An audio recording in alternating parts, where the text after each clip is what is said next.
Unfortunately, the discrimination, the racism, and the way people become bitter over one another because all of a sudden you're not my color of skin and so forth exists big time in this country.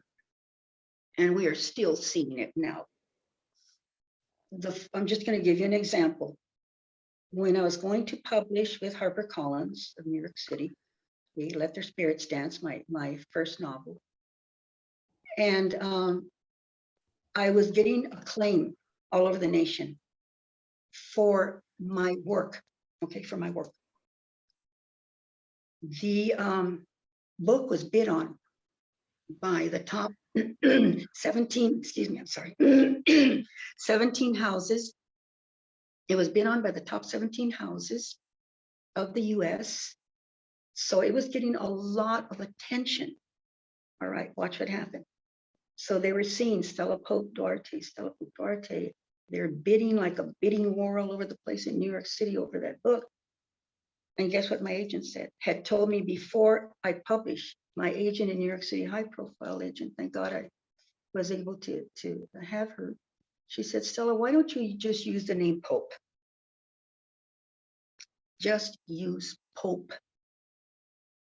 And so she was telling, you know why she was telling me? Because she was my agent and she was looking out for me. And so she was thinking, she's not going to get anywhere with that last name.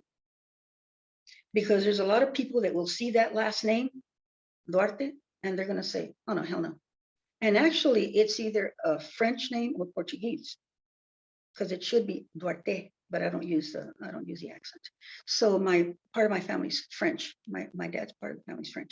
But you know, that was what she said to me. And right away I told her, I can't do that. I just can't do that. I can't. I want to publish under my mom and dad's name. It's important for their name to go out into the world. So, but I understood what she was saying.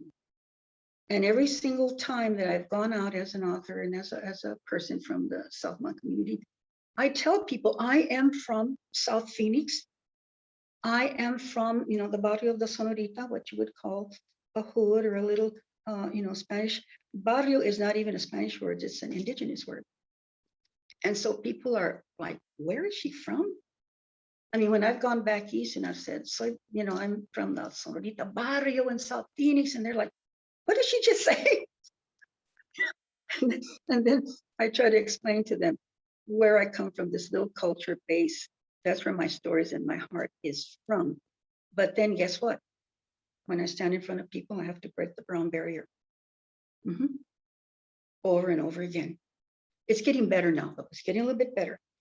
I am not exaggerating when I tell you that when I go to some of these places where I was going to speak all over the place, and they would see me and they'd say, who's she? I don't know. She's from Arizona somewhere, and whatever.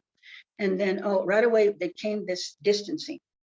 It was like, because I can pick up stuff. I can pick up energy. I'm not a psychic or nothing, but you pick up the energy of what's going on around you. And I pick up the energy as I'm presenting of the people I'm presenting in front of. Sometimes I'm the keynote speaker. I pick up their energy.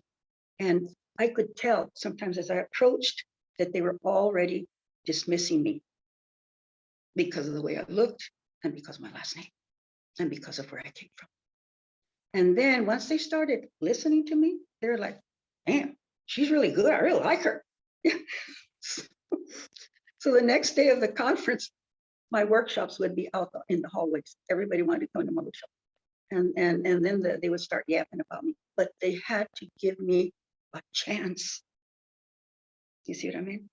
And then once they gave me that chance, then we were good. We're good to go.